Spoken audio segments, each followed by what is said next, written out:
I would tell my 15-year-old self to relax a little bit and to focus on living more in the present, in the now.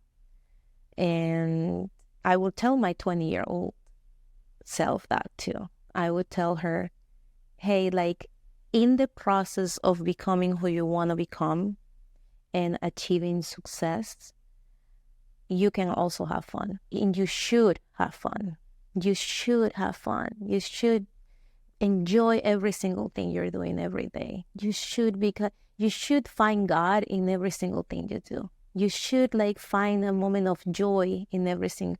Are you happy at 11:33? If you're happy at 11:33, you can be happy at 11:34. And when he said that, I'm like, my gosh, yes. Am I happy right now? That's the only way I can be happy in the next minute.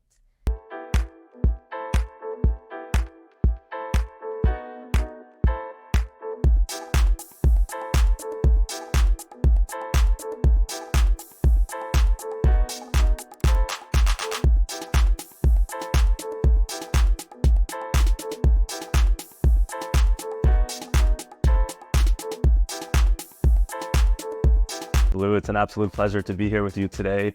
If you could give our listeners just a little background on your story, where you're from, and what you do here today. Absolutely. So, well, thank you for having me. Thank you so much, guys. I am excited about doing this with you. I appreciate the work that the Kabbalah Center does so much, and just the wisdom in general has impacted and changed everything for me.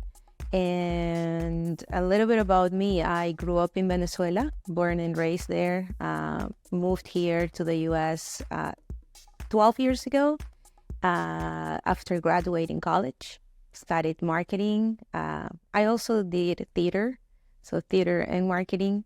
It's a big passion of mine to be on stage, which actually served afterwards when we started MONAT. Started MONAT 10 years ago out of the need of finding opportunities here. We had a big company in Venezuela, a very successful company there, but 12 years ago, everything changed in the country, economy crashed.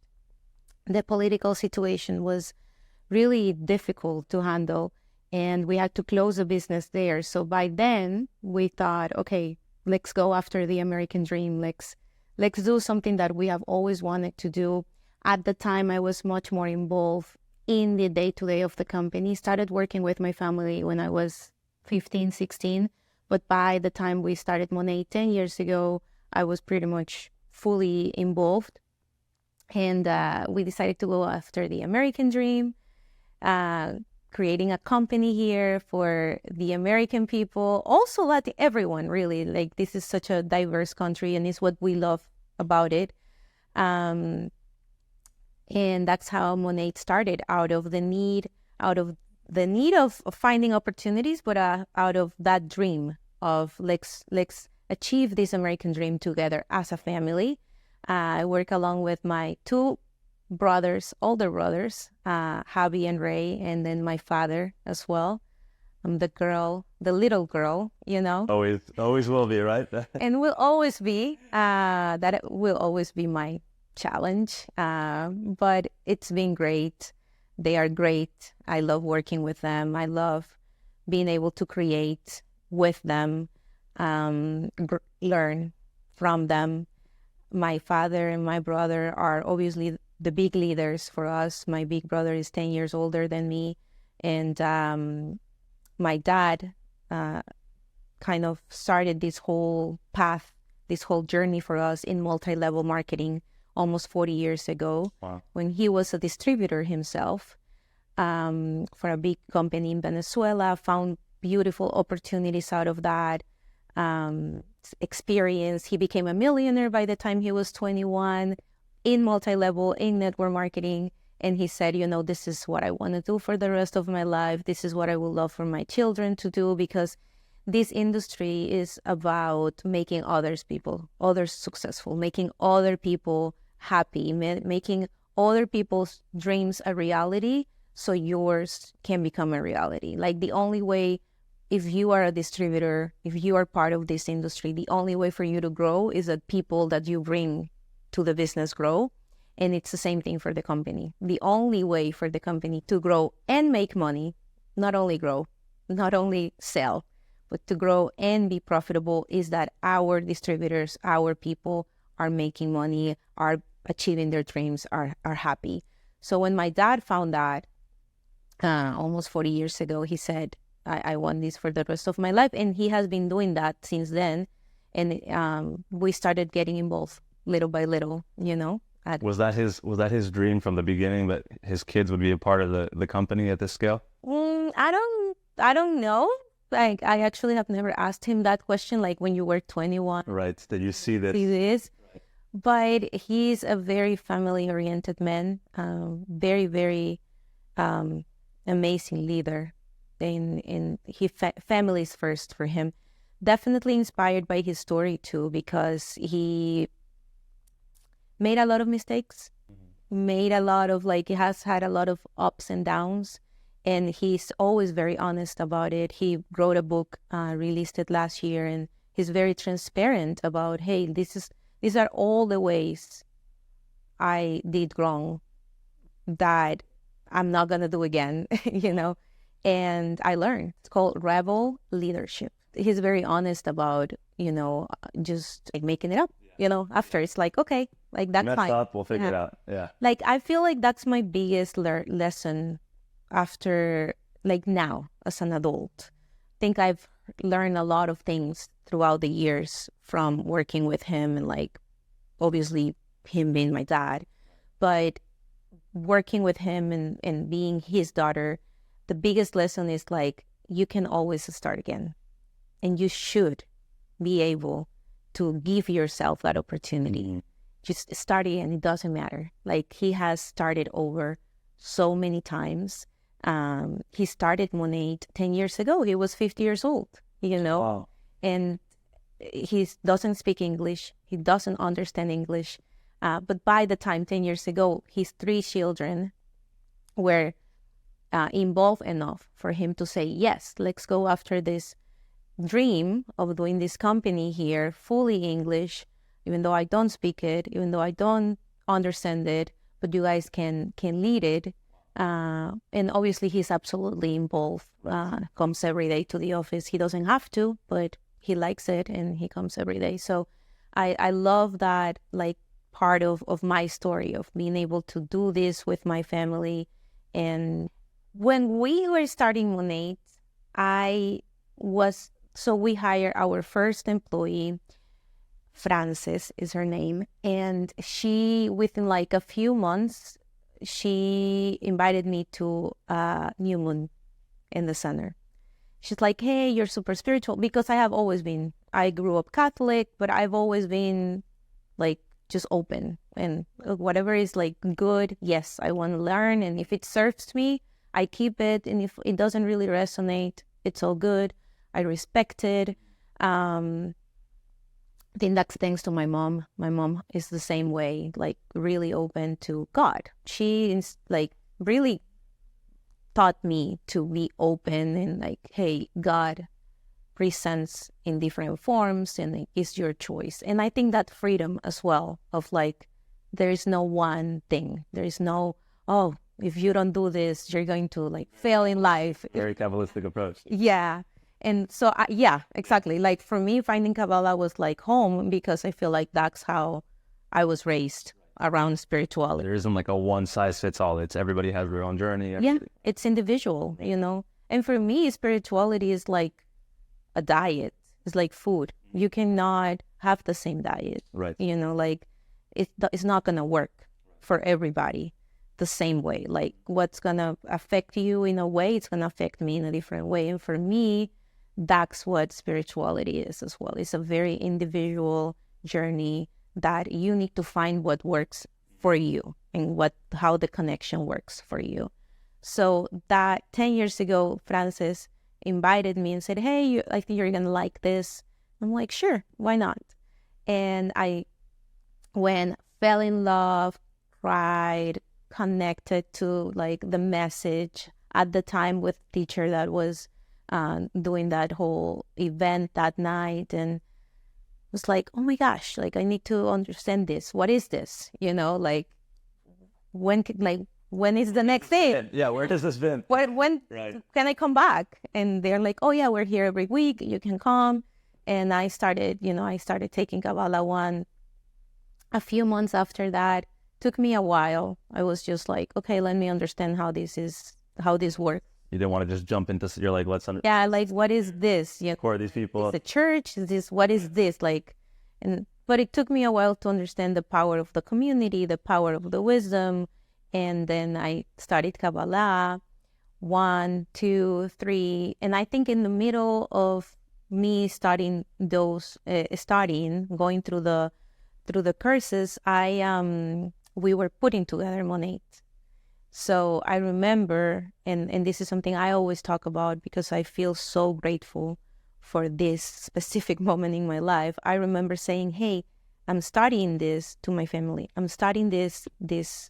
I didn't know how to explain to them either. I'm studying, but they know me. They're like, oh, you're the bohemian of the family. Really? You've always been? Yeah, I've always been. Yeah. So yeah, go explore. It's fine. I said, hey, I'm starting this wisdom thing, and I would love to like focus our foundation in gratitude and the power of being grateful, the power of giving, the power of using our platform to create awareness in our field. We call our field our distributors, the people that sell our products. You don't find MONAT products on the shelf of any store. Oh, really? Only distributors? Yes. That's how network marketing or multi-level marketing works. It's only through people. So it's like your aunt, your friend, your mom, someone sells a product. And I remember like being so touched by the wisdom at the time and understanding like the responsibility that we have, to create awareness. Like consciousness is everything. The power of really receiving, not only manifesting or attracting, but like learning how to receive and keep that and maintain that, was so like impacted that said, hey, like we have such a beautiful platform. Because network marketing, multi-level, it's like, I always compare it to church. It's like we are pastors, and our distributors are listening. They want Congregation. Yeah, they want to know, what do I know next? How do I sell these products? How do I grow my business? They want direction. They want us to tell them what to do and how to do it, how to achieve success, right?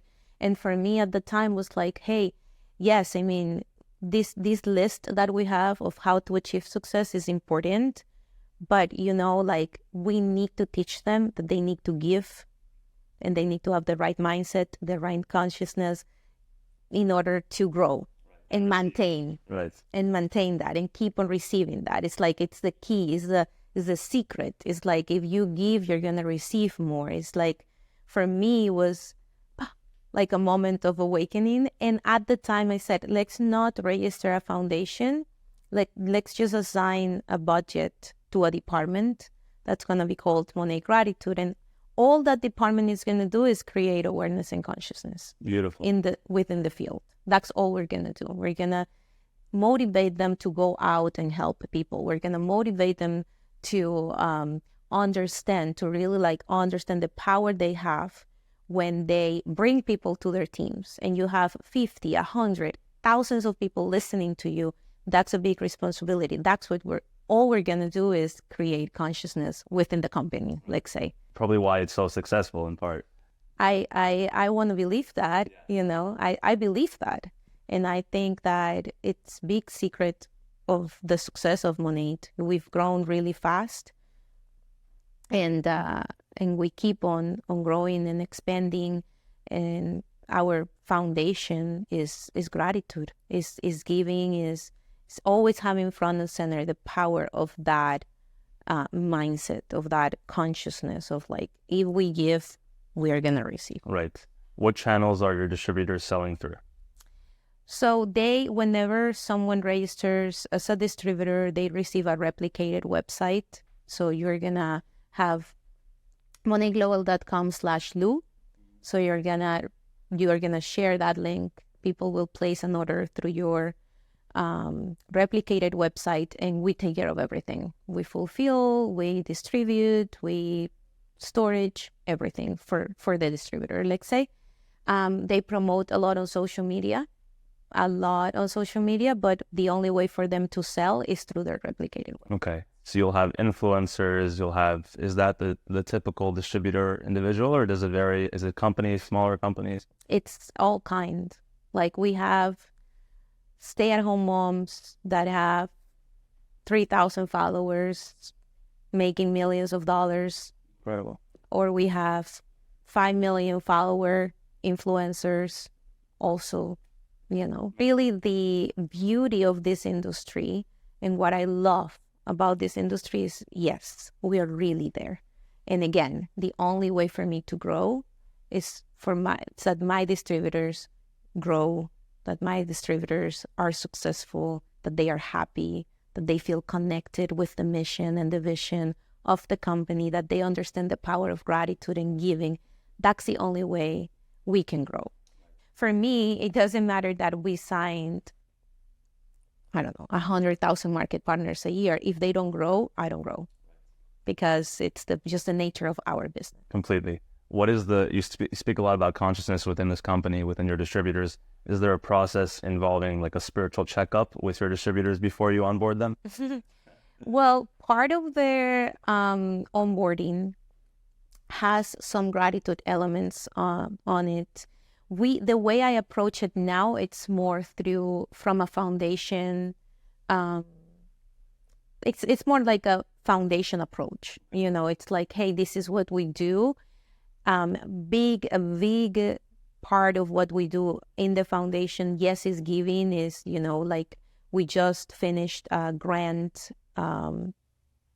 program that we ran for like a year and a half, and we gave $1 million away in different grants for educational programs. That's a huge thing, a huge part of what we do. But in every single event, every time we bring people together, and we have 2 big events a year, one in Vegas where we bring maybe like 2,000 to 3,000, up to 4,000 people. Then we'll have another one in September where we've brought up to almost 20,000 people. This year, I think we're going to have close to 10 in Orlando. We change the city every year. And in every big event, big or small, then, throughout the year, we have smaller events. Next week, I have one with 150 people here in Miami. But in every single event, we have a segment for gratitude where that's more consciousness, So usually when we do the onboarding for the new market partner, is more, this is what we do from a foundation standpoint. This is how we help people. This is what we want our market partners to help people. So you are on board with MONAT now. You're becoming almost a gratitude ambassador. We want you to go out, give, make an impact. But then in every event, the approach that I give to whatever time I have on stage is usually consciousness and more spiritual. Which is very unique and very special. Yes. Within your products, is there a product or multiple products that do the best? And is there a reason or rationale you think that is? We intentionally created a flagship product called Rejuvenate, and it's a blend of 13 oils, natural oils, and you can use Rejuvenate in many different ways. For our distributors, too many different. They get really creative with how to use it. Really, with the functionality. But it's a body and face oil, hair oil. You can, it's very natural, very safe, and very popular. So we intentionally created this product as the main product, and like all of our products have Rejuvenate on it. It's trademarked, it's patent pending. It's our main product, and people love it. What does it do in sales a year? Maybe like 20 million. Wow, from one product. Yeah, but we sell maybe 300,000 bottles a year, something like that. But one of our best selling is our black shampoo, which is a product that is really good for the scalp. when you use it, you feel like how it cleans your scalp, and like it really like helps just keep the health of your scalp. And we've been talking about, you know, a healthy scalp since the beginning of the company. I think that was kind of what we found to be very unique and something that hasn't been done yet. 10 years ago was like, let's talk about a scalp health and how your scalp ages like your skin, like any part of your body. And we don't take care of that. We take care of like, you know, the hair. To the effect, right? So people talk about hair loss, but they don't talk about the scalp. Exactly. So, but that was 10 years ago. We started having that conversation, finding articles, understanding how that worked, and really basing our line at the time of 9 products on scalp health. Now, right now in 2024, that is a trend in hair, is talking about scalp health. So we've been doing this for a long time, and all of our products, the black shampoo, Rejuvenate, all of these products are focused on helping your scalp and understanding that it's an anti-aging. It's anti-aging for your scalp. Just like you take care of your skin and you don't want to get wrinkles, you want to make sure that your scalp is healthy so you have a healthy hair. Right, absolutely. And then you mentioned prior you're in 9 different countries today. How do you identify which countries to go to market in? The distributors, the actual market partners, when they become leaders, meaning they have a big team, they brought maybe hundreds of thousands of people under them, they lead where the company goes next. Not only they say it, it's like it's natural, because it's like, oh, I have family in Spain, or like, I'm in UK, I live here, I've been here for 20 years and I'm a successful distributor here, but hey, MONAT headquarters company, I'm from Spain, I think that's a big market, check it out. And we definitely listen to them, because it's all about the leaders. It's all about the leaders. Right. And you have complete trust in them as your distributors, which is why they're part of this global company. Right? I wouldn't say complete. You still have to check, right? They are independent. Okay. That's the thing too. Like, they are not an employee. They are independent business owners that, yes, we trust, absolutely. But if they want to go somewhere else, they are completely free. They're not held in by any. And then, so as your foundation of the company itself, it's beauty products, it's health. As a woman and somebody who's probably grown up with expectations, you know, everybody talks about women should be this way and women should be that way. How do you feel, for you personally, but also in this company, you've navigated through that? You mentioned you always felt like the little girl. So how do you overcome that? A lot of reflection on a daily basis of your process, of your own process, where you're going, where you are, what is the challenge today, like what is actually bothering me today, right now, what is actually like limiting me from my next level. Because as a woman, I think what happens is that we are so conditioned. And it's not I'm not saying this from a victim standpoint and like, poor us, we're so, you know, little victims. No, it's just a reality. It's like we are very conditioned from a society standpoint to, you know, be good in a specific way. Like, being a good girl looks a very specific way. Being successful looks a very specific way. And it starts mostly with the relationship you can have with men, and like, are you successful in that side of your life first before anything else? So for me, I think growing up with 3 men, you know, The whole family, right? being not only my business partners and leaders, but also my family, you know, and as a woman, you always want to somehow make your dad and your brothers happy. That's actually another conditioning we have, you know. It's like if we are in like a position where you are the little girl and everyone is loving you based on a behavior that you show. If you're a good girl, we're going to love you, you know. And you have two older brothers and a dad that are strong, that are leaders as well.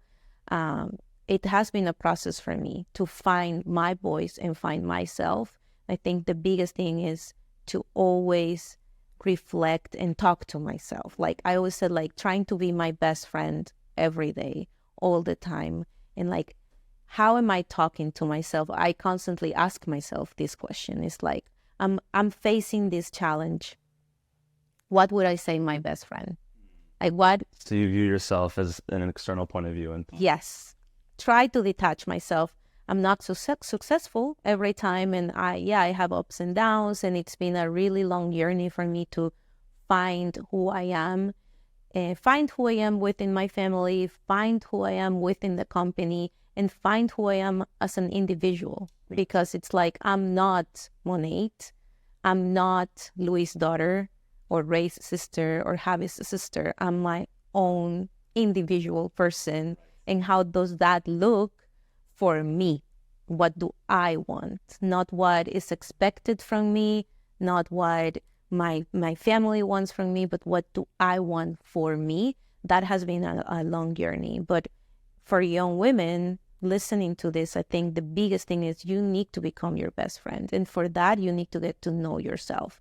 And for that, you need to reflect every day and talk to yourself every day. Write down every day what you're feeling. Do morning pages, which is something I've done for many years now, which is just write down your thoughts first thing in the morning. It doesn't matter how or with like, it doesn't have to have a form. Just write down what you have in your mind that morning. Like getting to a process and a discipline of knowing you.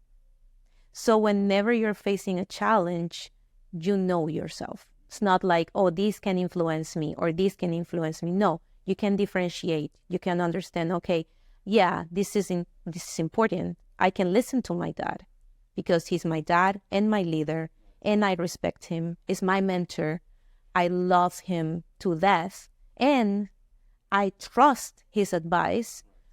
But let me understand: is this real to me? because you know yourself better than anybody, so that's the goal. That is the goal. Is it easy? No, it's complicated. Again, especially with the conditioning we have as women, it's hard because you always have that other voice like, oh, but be a good girl.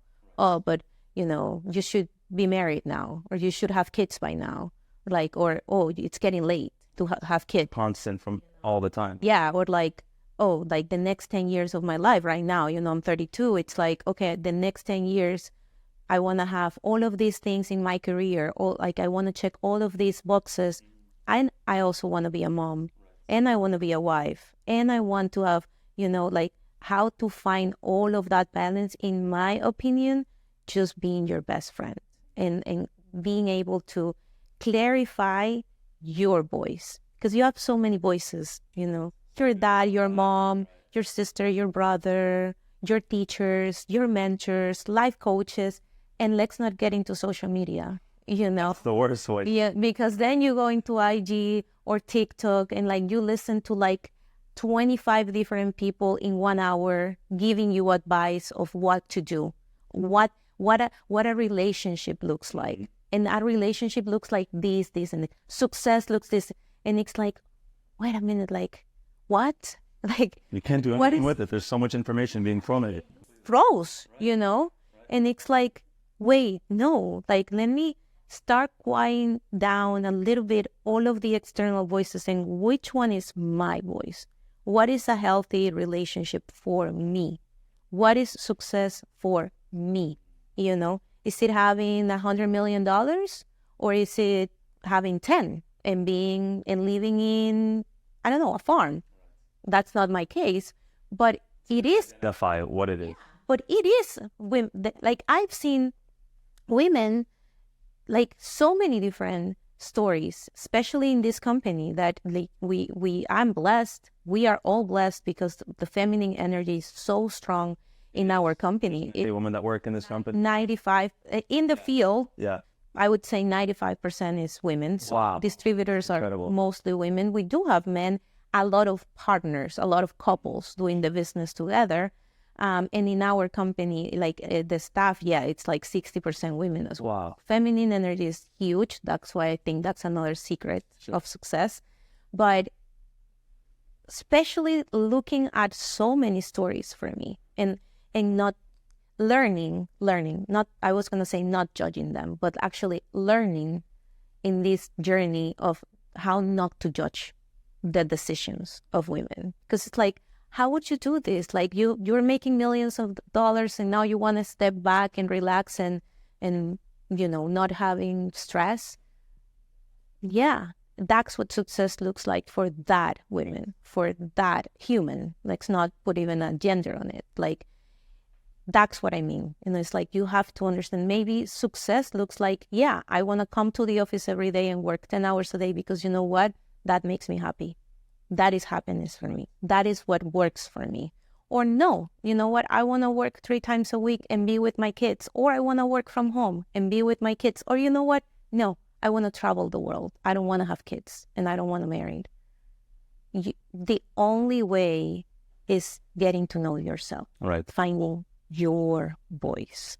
Totally. It's a beautiful point you made. It's so crazy because often people think if I achieve these levels of success based on somebody else's idea of what success is, even if you get there, you're still unfulfilled. You can have the money, you can have the house, and still it wasn't your dream, right? You're happy with a small life in this place. So that's a beautiful point. As a young woman, you were talking to that audience already.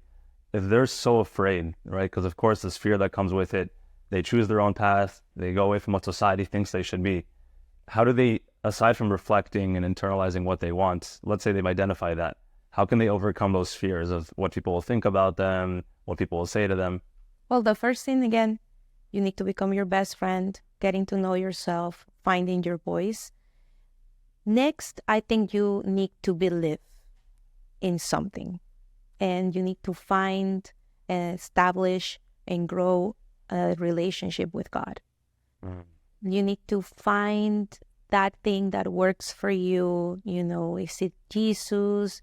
Is it reading the Zohar? Is it, any other practice? Is it meditation? I have friends that found God breathing, Just breathing, breath work? Breath work. Yeah. Just doing like intentional breathing, breath work. And they say, now this is my way to connect. I do this every day. I pray as I breathe.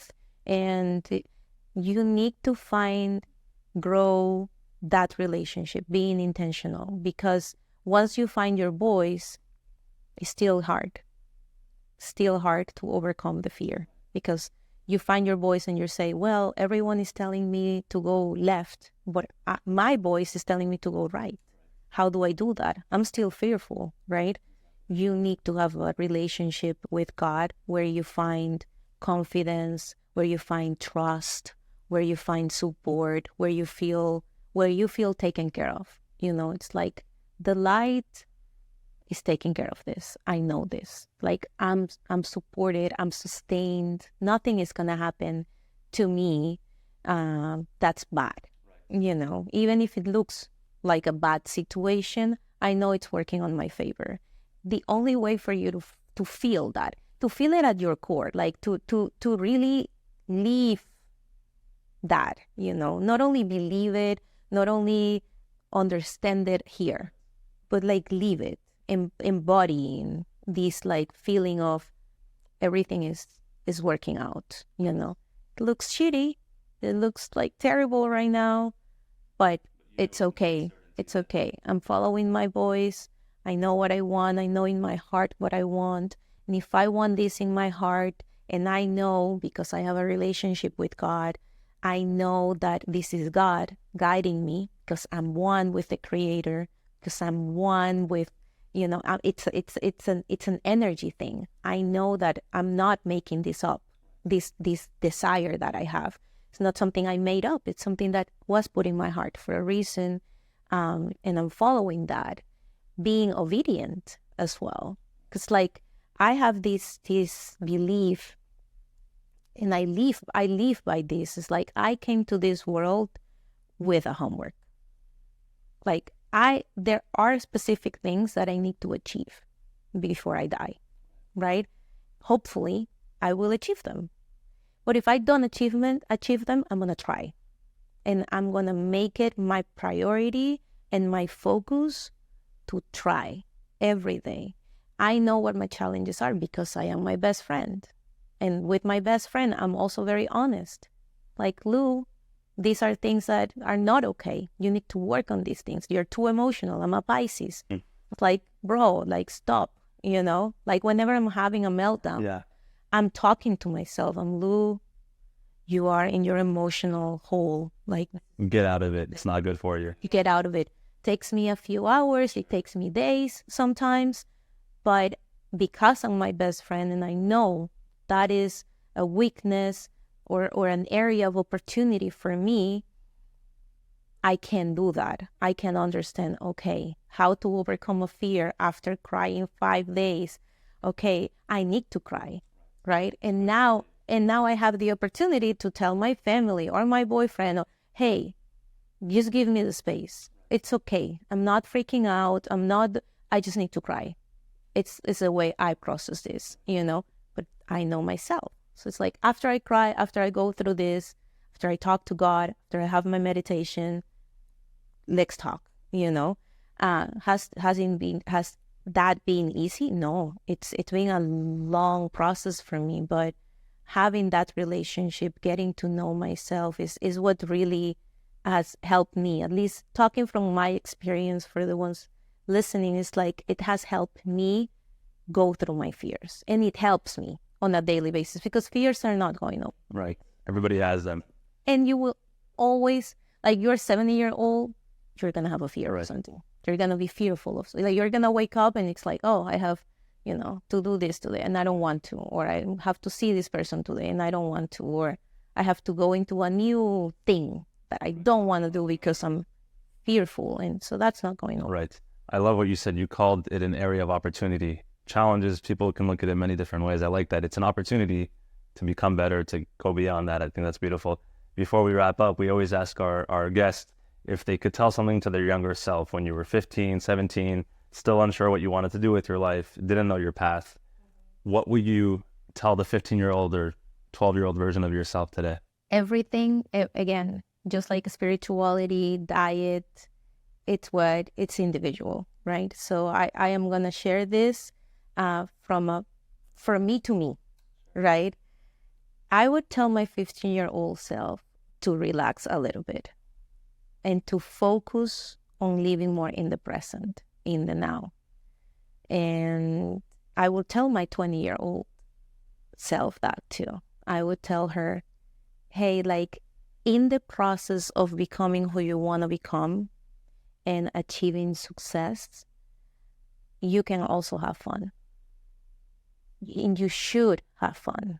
You should have fun. You should enjoy every single thing you're doing every day. You should, because you should find God in every single thing you do. You should, like, find a moment of joy in every single thing you do. Like Eagle, my teacher right now, has like this thing that now doesn't leave my mind. He's like, are you happy at 11:10? What time is it right now? Are you happy at 11:33? If you're happy at 11:33, you can be happy at 11:34. And when he said that the first time, and listen, I'm starting Kabbalah 1 again after 10 years. Like, I went back, I wanted to reconnect. And when he said that, I'm like, my gosh, yes. Am I happy right now? That's the only way I can be happy in the next minute. So I would tell my 15-year-old that it's like, focus on, yes, working, being disciplined, and like going after everything you want, but focus on being happy and finding God in every single thing you do. Beautiful. Thank you very much, Lu. It's been an absolute pleasure to have you on. Very inspiring for me on a personal level, and I'm sure for everybody listening. So we'll have you on again, absolutely. And I hope so. Thank you so much. Thank you.